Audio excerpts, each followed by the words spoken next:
Welcome to the Archery Shack Shop Talk. I'm Jeremy. I'm TJ. This is Shop Talk number 161. It has been quite some time. Yeah. But it's good to see y'all. We promised we'd doing these, so here we are. We don't have any notes to talk about. We'll just talk about some random stuff, but maybe we'll get back in the rhythm of doing these things once a week, because we did them for years. Yeah. I mean, I know we got some regular listeners that used to listen, and they've been like, man, do some more. So here we are. Yep. And it seems like lately there's plenty of drama in the archery world to talk about stuff. So we'll see what we can do. Maybe we can just jump right back into once a week, no matter what. And for a year, we tried it. Was it 6 months or a year back in like 18, 19, 20, somewhere in there. I think we said we would give it 3 months or something like that. And then people just kept on jumping on. We did some live ones for a while, which Yep. we can do that again, but it's easier to record them. Gave some stuff away. The main reason I got off the live thing was everybody would just get on there and start wanting the free stuff. And Yeah. they, like the way we would do our numbers, people would start punching in numbers before we even mentioned we were giving away something. So I was like, Yeah. all right, I'm over this. But anyway, Yeah. Here we are. Good to see y'all. We've been making a few shop videos lately because it's been pretty busy. And we'll continue to do those at least for a little while. But man, it's good to be back. Yeah, it is. It's been a while. We, I don't know, just got out of the groove of doing them, and you get backed up with bows and strings and all that, and you almost feel guilty to take the time to sit down and record these, but I know it's good to do. And sometimes it helps us get customer crap off our chest, because I went on some rant on that last video about 10 people, and TJ, I should have told him to hold it in. He just went on a rant about some guy that just left. It's just the public, man. It is the public. Yeah, I mean, They know more than you. It don't matter if we've been doing this 20 or 30 years. I ain't never thought about that, but combined, me and T-Bob have got about, 50 years of archery that's what I know-how. That's it's no at joke. least 50. No joke. But somebody knew how to cut arrows better than TJ using a regular arrow saw. TJ did not tell him to go home and do it, but if I would have been here just yet, I would have.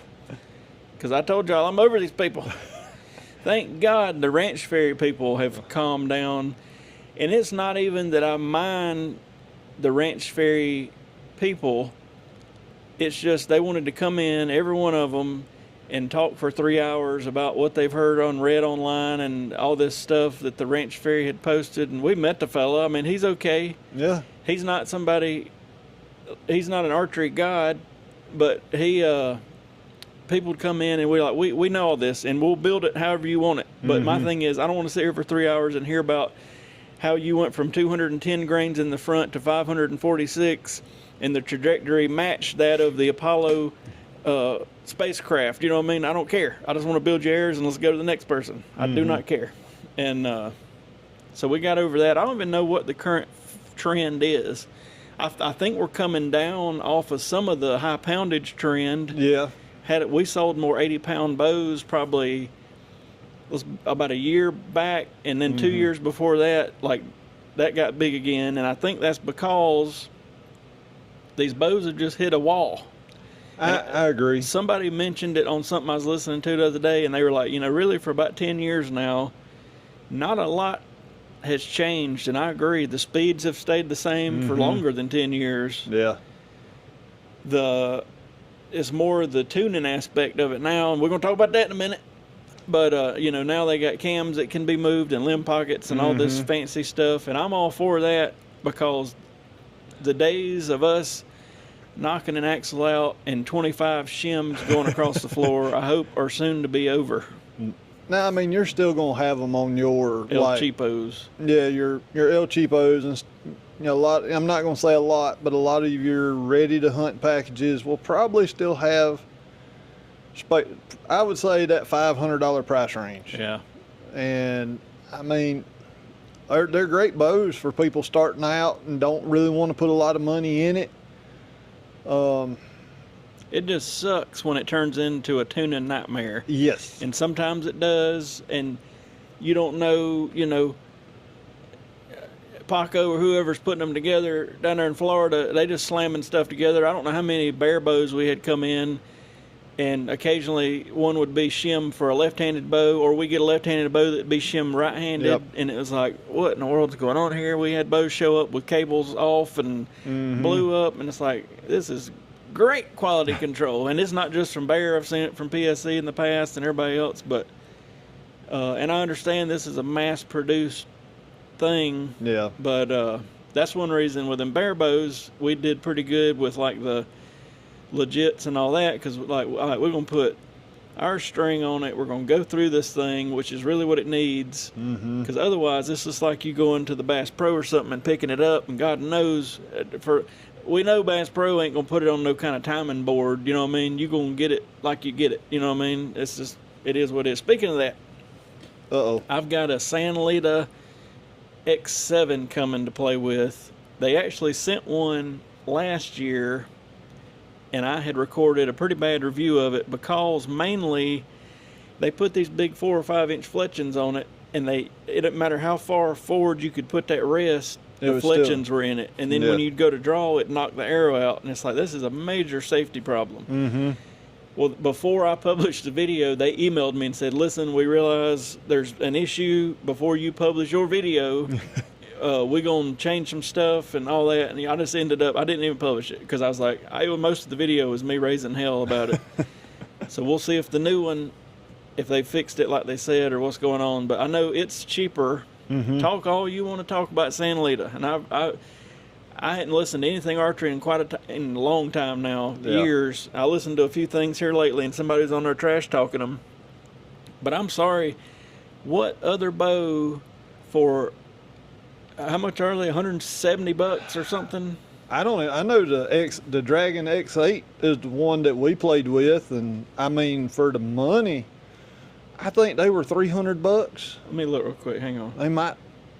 I don't know what they are now, but them bows actually, the biggest thing I liked was it had the aluminum draw mods on it. The X8's $199 packaged out. The X7 is $169. And I know this is coming from China.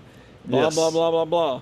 But if you take that bow and put it up against if we walked into the Academy Sports up the road here and bought any of those ready-to-hunt bows from any of the manufacturers y'all know about, and some of them we even carry, it will hang with any of them. We have yet to see any major problem with that Sanlita bow.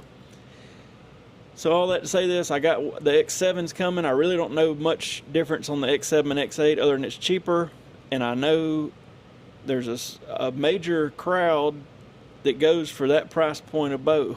And I'm going to go through that thing and do a setup and do a here's what we think. And if there's problems, I'll say there's problems. I've never not done that.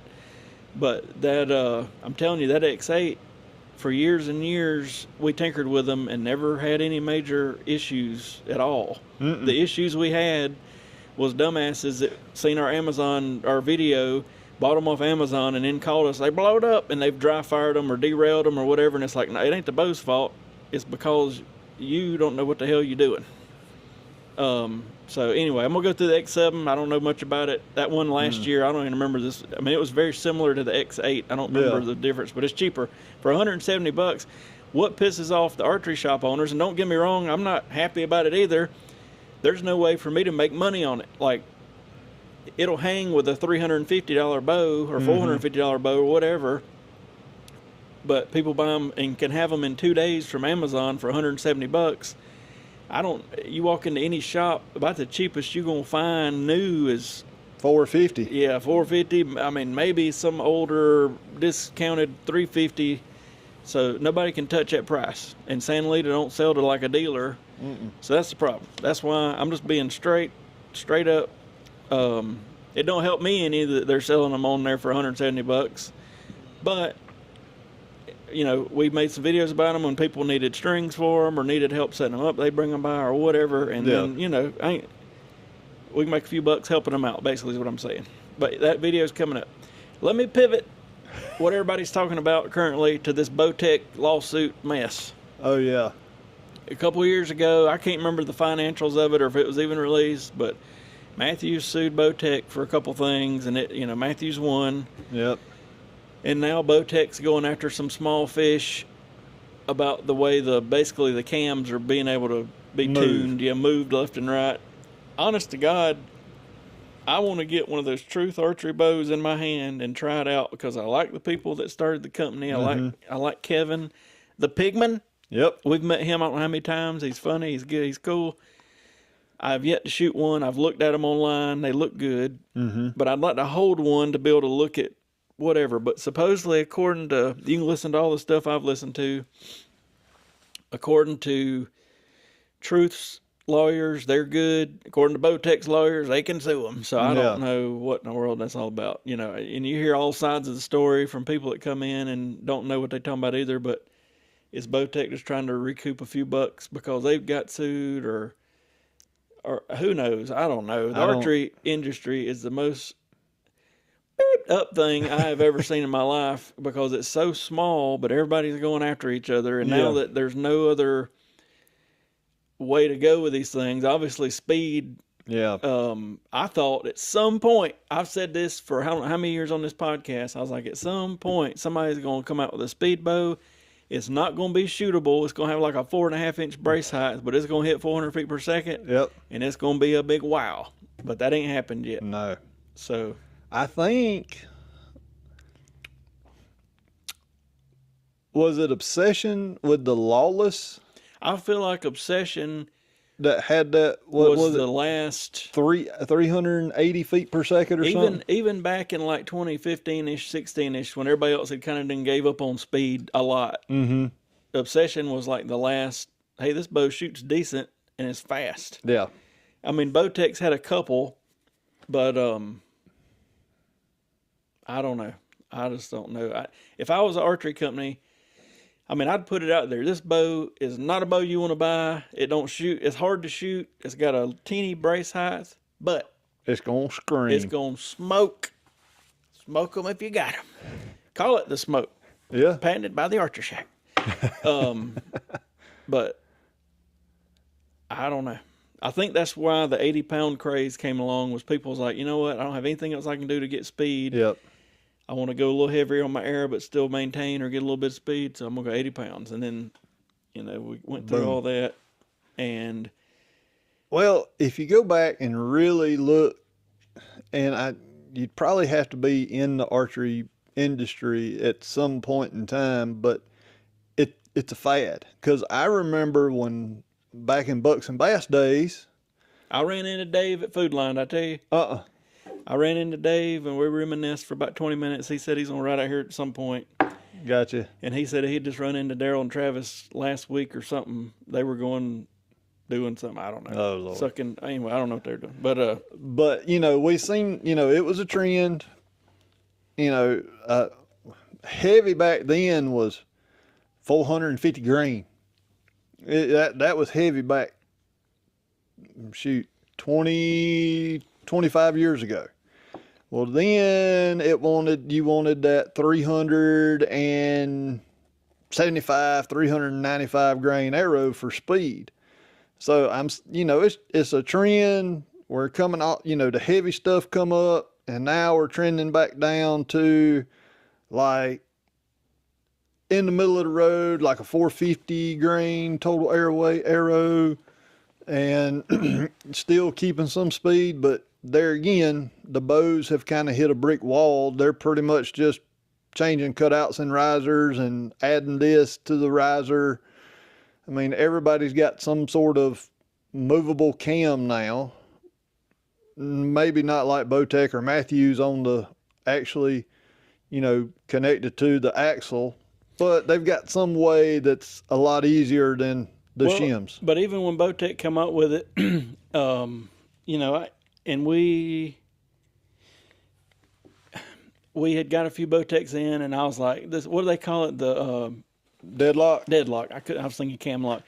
I was like, I don't know, but we had SR 350, and a guy come in. It would not paper tune for him for nothing. I said, you know what? I'm gonna try this out.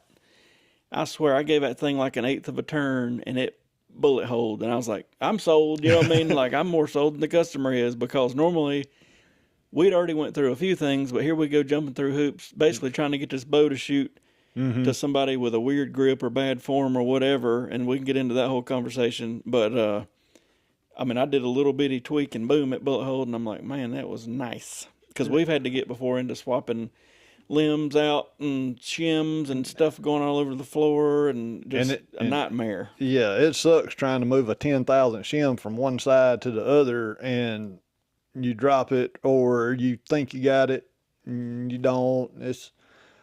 I'm all for, I wish some of these archery, I mean, I know supposedly they come up with this technology, they're engineers and they got it patented and everything, but I mean, in the long run, why not share that technology? I mean, as far as like people at home working on their own stuff, us in the shop, it is so much easier to tweak minor things. Well, for the Bowtech Truth thing, and I don't know any of the financials, so Me if I neither. sound stupid, it's because I am about it. Truth's brand new. I can't imagine they're selling mega numbers of bows at least yet. So I would imagine this has cost Bowtech more time and money trying to go after them than they're going to get out of it, even if they won. And then it's like a small % chance that they actually win. And I don't get it. Well, I was listening to the one podcast, and that system has already been on the market for a year or two. It's not just the Truth bows. I don't. And I probably listened to the same one, because at one point, I've been skipping through a bunch of stuff listening. They were like, there's like 3 other companies using it. They just wanted to go after a small fish to see if they could win and then maybe go bigger. I don't know. But I don't either. I mean, I'm not dogging Bowtech or anything like that. No, I don't have any problem with Bowtech. Me neither. It's just the archery industry as a whole is like, they eat their own. Yeah, cutthroat. It's cutthroat. That's all there is to it. It's just crazy. And I heard somebody say on one of them podcasts that basically, Pete Shepley owned 1 million patents. Good for him. That joker, honestly, he don't get the attention he deserves, because specifically from like the 70s until the early 2000s, that joker, I mean, there was patent after patent after patent. Like, everybody looks at Matthews as the patent king, but really there's other people out there too. Rex from Darton. Rex, yeah. Oh. He, but anyway, I guess a bunch of these patents were about to expire when Pete sold the company, but good for him. The joker's 84, whatever he is. Like, he's been doing this his whole life and whatever. And don't get me wrong, I wouldn't want to design something and somebody snatch it from me, but we're getting on such little minute details now, and it's like, come on, I don't get it. I don't get it at all. I don't either. I mean, like building a string. I mean, how many ways can you build a string? I get so sick of that. I mean, there's very minute details on ways you can build a string. We've tried most of them, and we pick what we think's the best. But even if you pick what I think's the worst, it's still, as long as it's pre-stretched and all XYZ, gonna be stable and whatever. Yeah. And then you get these companies pop up. We're using a whatever lock system, and they don't budge. And it's like, people has been at this point really since 452 came out, I'm gonna say, which has been quite a while now, has been building strings that don't move. You know what I mean? And there's like I say, little teeny tiny details, but we're to the point of, for the most part, if we build a string, or if XYZ builds a string, or whoever, as long as they're pre-stretched and served under tension and all that, they're all good. You know what I mean? They're all good stuff. I mean, yes, you are going to get one that, and it's got mainly to do with the actual material itself. Like we've hammered this before on many podcasts, but your flow colors have more wax in it. So they're going to run a little bit thicker on the bundle. And if I remember right, they tend to be a little bit more stretchy. I'm not going to say stretch, but a little bit more stretchy, which in turn causes a little bit of stretch. But still run it. It don't matter. I mean, for average Joe, even if it ain't average Joe, there's so little difference. And all it is there's such the color and the wax is holding those individual strands apart. Yep. A micrometer, some teeny little bit, and as that wax moves around or whatever, it can stretch. Anyway, yeah. But didn't know you was going to science class. Hell yeah.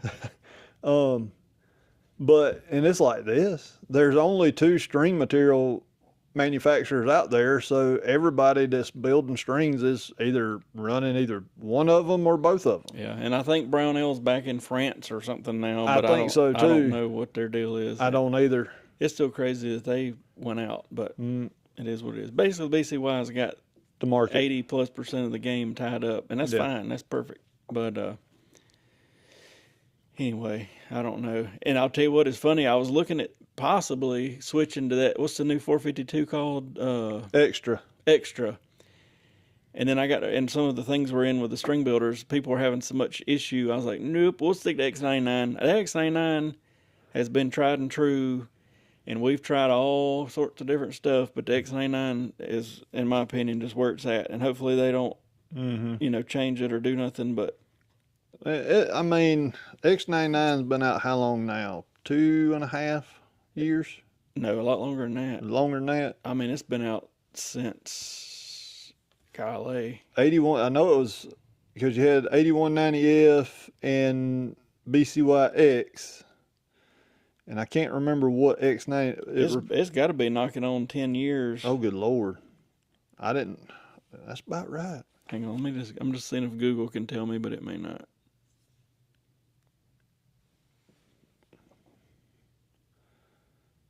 First available May 13th, 2017, so about 8 years. And 452 was like the first biggie, and then it fuzzed. So they went to 452X and changed it a little bit. That was really good. And then they did 454. Yeah, and we kind of played a little bit. We still got it, but I think the raw material, they're having trouble sourcing on some of that, and that's why they keep kind of fiddling with it. Yeah. But anyway, bowstrings are bowstrings. It's just like, it's a wonder. And I know this is happening on cheaper teardrop strings and that sort of thing, but it's a wonder there ain't some big thing that's outsourced to like China with bowstrings, because they could probably make them things for nothing. Yeah. And sell them for nothing. But we'll see what happens, I guess. I'm really hoping BCY has recently come out with a new serve material called Majic. Mm-hmm. And from what I'm hearing, we got some on the way, but from what I'm hearing, it's like the old Angel Majesty that came out of Korea. And that was our magic wand, if you want to call it that. Mm-hmm. A lot of people didn't use it because it came out of Korea and all that. But I have never seen a serving on sharp, like Bowtech bends, and Hoyt used it, or I guess still use it from their factory. But shortly after COVID, whatever happened, and they quit shipping it to the United States. Yeah. And we had some up until, about a little over a year ago now? Yeah. And then it was like, this sucks. So we had to go to Power Grip / back to Halo, which works for 90% of the bows, but there's some Bowtechs and some random bows that have a real sharp bend. Yes. And it's night and day difference between Angel Majesty and the Halo or the Power Grip or whatever. So I'm hoping that freaking Majic or whatever, just the way they got it spelled with a J tells me that, and what I've seen, talked to a few people, it's the real deal. So let's cross our fingers, because that stuff, I mean, you could put it on there loose and it wouldn't separate. Wouldn't you know what I mean? So let's see. All that ranting and raving, but we still like archery. I don't know why. You say we do. I ain't shot a personal bow in, I don't know, a year and a half or something, but I don't know. It's still I've always, even though in our prime we shot good and did all this one stuff and all that, I've always said I could care less about that. I really enjoy the tuning aspect of it. You know, I don't know, it started back in the day with spring tensions and stuff on arrow rest and little tweaking and all that. And now it's, you know, a lot more advanced stuff. But yeah. I enjoy being able to take one and tweak it and get it right and all that sort of thing. But like I was raising hell about, I guess, on that last video, I don't enjoy, now that the internet's here, you got all these know-it-alls. And I am in no form or fashion, if somebody wants to try something, or hey, I did see that this had, I don't mind that, but it's not that. It's people that come in and want to sit here for 2 hours. I read on so-and-so that if you shoot when the humidity's over 94%, the damn Earth's rotation stops and turns backwards, and the arrow will twist from right to left, and it's just like, go on. I ain't got time to hear all this, you know what I mean? I just ain't got time for it, and I feel like the Ranch Fairy deal was a big example of this. You got all these people coming in that act like they got a PhD in physics or something, and it's like, I said it on this last video, I didn't want to become this guy, but I understand it now, and we got older. We've been doing this for over 50 years combined. We know what works and don't work. And we are open when new stuff comes out or is talked about or whatever to try it. But again, we know what works and don't works when it comes down to it. But you got all these people in here trying to act like they're going to school us on something, and it's just like, just go on. My thing with that whole... And if you're that smart, go to the house and do it yourself, you know what I mean? My whole thing was the application was hunting hogs. Yes, understand. Hogs are a totally different animal than the typical South Carolina, Georgia white-tailed deer. Not to cut you off, but even Dr. Bitzenberger or whoever the hell got the Ranch Fairy acclimated to this, all the shit he wrote about was recurve stuff. Yeah. Like, we ain't even in the same ballpark here, Cat. I mean, I agree. But, you know, and I understand the application. Hunting hogs, that's a totally different animal than your typical South Carolina, Georgia, southeastern white-tailed deer. They're not a thick-skinned animal. So you don't... What I took away, I watched every video that the Ranch Fairy put out about the heavy airs. And in our 50 years of experience combined, everybody's going to make a bad shot. You're going to pull one. Typically, if I make a bad shot, I pull it towards the liver. I haven't, knock on wood, which it could happen September the 15th here. I could shoot one in the shoulder by accident. They could move, I could pull the shot. But my takeaway was, he was like aiming for the shoulder and bust the bone. I just loved it. Now, so, you know, people start coming in and talking about this. Me and TJ quickly watch this guy's videos and get educated on it because people are talking about it, and we're like, what are you, Dr. Blinkenstoffer or whatever his book from 1972 or whatever the deal was. And then, but nothing could have made me smile in my heart happier when Joel Maxfield took that son of a bitch to school, you know what I mean? And would post stuff and be like, here is real world physics test with bows and arrows and poundages and weights and whatever to prove what you're saying completely wrong. And I really think that was the beginning of the end of the Fairy Ranch man going to hell. And I ain't got nothing against the guy. We met him. He was nice. He could beat us. I got 0 against him. I got 0 against if that's... But basically, 2 years of him being big can be boiled down to shoot a little bit heavy arrow if you want to, and maybe if you make a little bit worse shot than you wanted to, it could potentially help. But there's not much of a, you know, you get real heavy, you lose a lot of speed. There's not a ton of kinetic energy being moved around, whether you're shooting light and fast or heavy and slow. So I don't know. And then the speed people, I used to tell them, I think sound travels at like 1,180 something feet per second. I don't give a damn if you're shooting 400 feet per second. You still ain't going to outrun that sound to the deer, you know. So I've just tried to always be middle of the road on the whole thing. Like, you don't want to be super light and your bow be loud. You don't want to build that 1,000 grain arrow like we tested with TJ and it looks like you're shooting a 2x4 out of your bow. So But the bow was quiet. the bow was very quiet. The bow was very quiet. But anyway, we like to test. We like to tinker. We need to do some more broadhead testing. Yeah. But I tell you, the one I think is going, well, the MegaMeat has been the one that still people ask about the most. But I'm seeing a lot on the beast broadheads. I've seen some. From, is it Bowmar that's making them? I think so. Because I know he had one, but I don't know if he redesigned it or something, but they are saying that is the sharpest broadhead on the market, straight out the pack. It even comes with Band-Aids.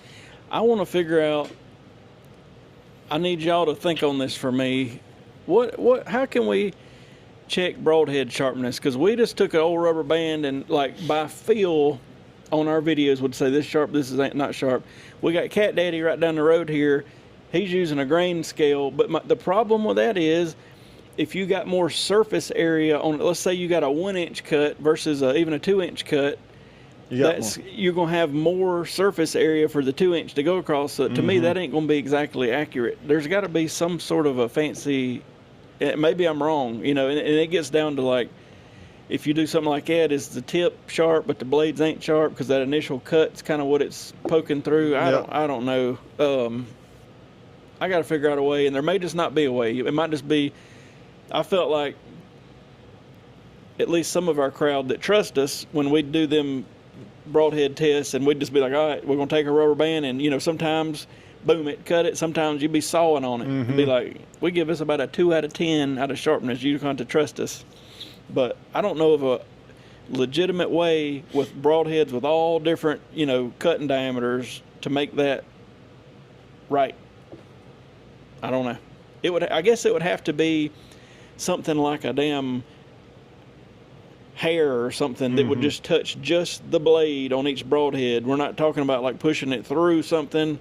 Just touch the blade and somehow measure tension on that hair or on that wire or whatever. That would be the only way I'd know how to do it. And I have no idea how you'd measure something like that. I need to get my uncle that was the engineer professor at Clemson over here. Matter of fact, he asked me at one of our last family gatherings, I had talked to him when we were building stabilizers about all this vibrometer stuff, and he had told me to come up to Clemson and all this, but then I didn't, because I was like, well, if we come up to Clemson, can I put on like when we sell them, these have been analyzed or whatever by Clemson? And he was like, not without going through a whole lot of hoops. And I was like, well, it's okay. Yeah. But anyway, he could just tell us, hey, this is how you ought to measure these things. I don't know, because I've seen 100 different ways of people doing it, but none of them I felt like were 100%. This is the way to do it. I mean, literally, it'd have to be some kind of force gauge to where you put the arrow in. But it'd have to be on just the blade, not like it going, so I don't know. Some kind of force gauge. Yeah.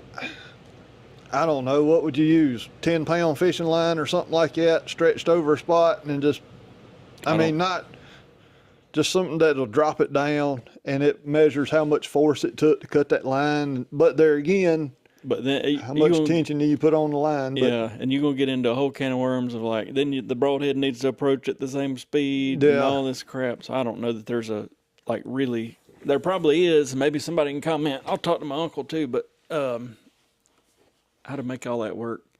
And then do you get, because it seems like on one of our videos, we got like a random Grim Reaper that wouldn't cut nothing. Yeah. But we've also seen plenty of Grim Reapers that were sharp. So it's like, then what, to really gather the right information, how many do you need to, what quantity of broadheads do you need to try from that same manufacturer? It's a whole mess. But it is.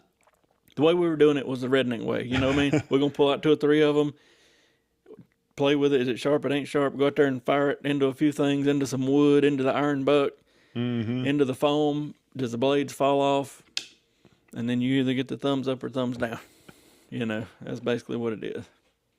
But, like I said, I've seen the Beast broadheads. I've seen that. But other than that, I really hadn't seen, G5 come out with a T2 last year that Dudley's using. I feel like I don't even know this year what is the hot item. I don't. Most years there's something weird. Like one year it was the Bomar nose button. Nose you know button. what I mean? One year it was this, one year's that. I don't even know this year what it is. Because there's nothing like one main thing people's been coming in, like wanting a sniper hog light or this rest or this peep or whatever. It's like just a plethora of stuff this year. Yeah, there's no. I mean, normally in years past, you could kind of see what was going to be. Well, we always get it on the tail end of it.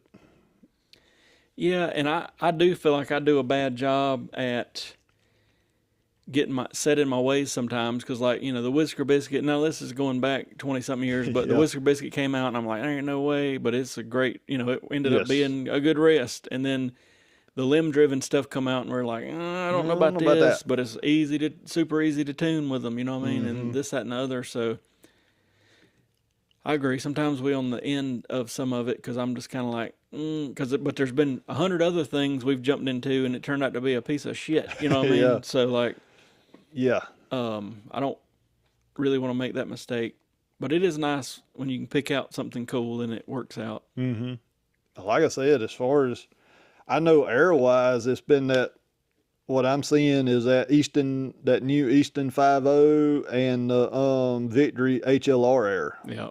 Them two's popping up a good bit on some of the stuff I'm watching.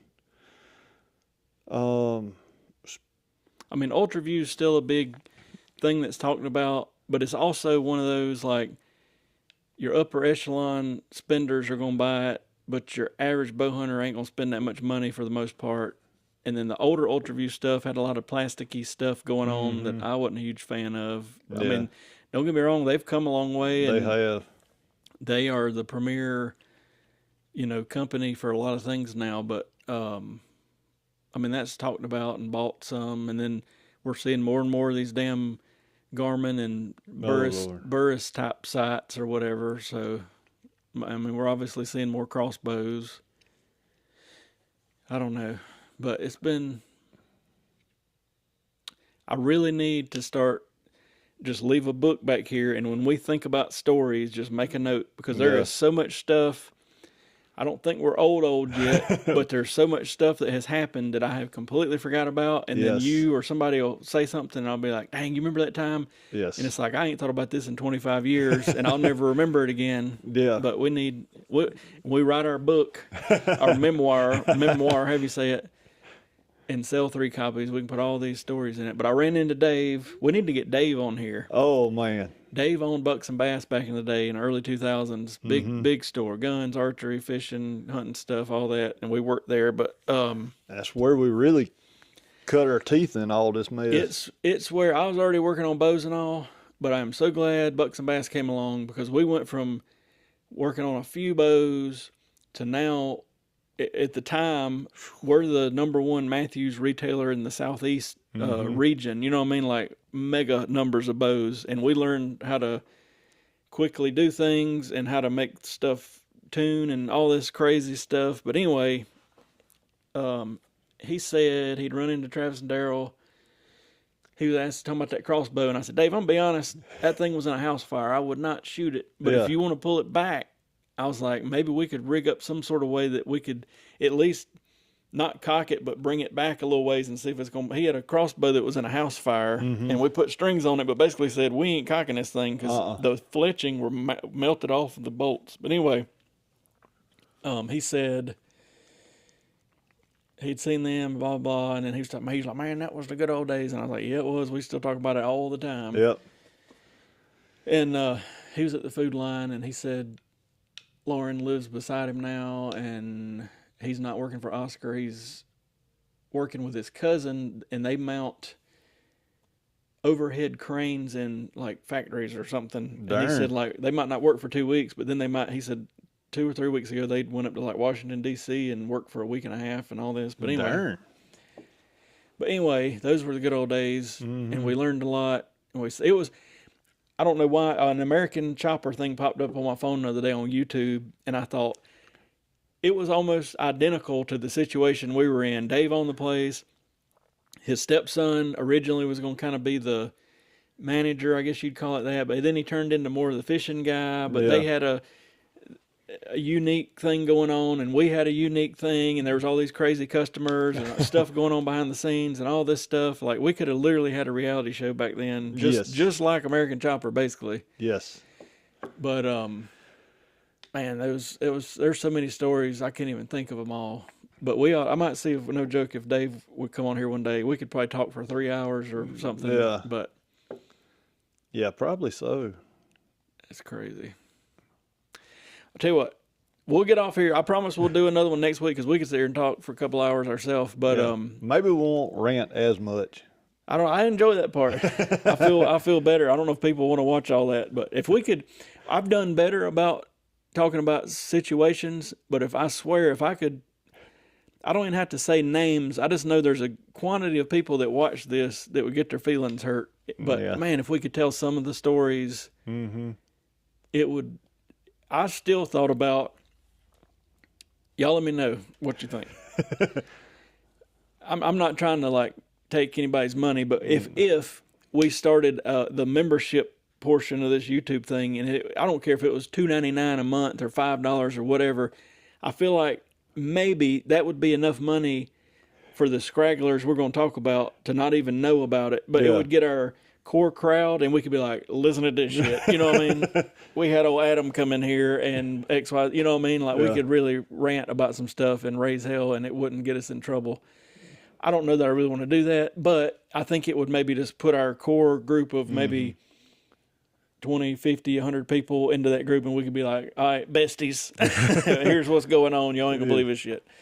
We'll think about it. But anyway, I'm glad we got to do this again. We'll do it. I'm gonna, at least for several weeks, we're going to do one of these every week, and I'm hoping it gets us back in the mood. Yeah. And TJ's beard will turn even redder, and I'm getting some gray hairs. Maybe they'll go away, but nah. But we'll get to doing some more of these, and y'all can, if you got questions, comments, whatever you want us to talk about, put them in there. Yep.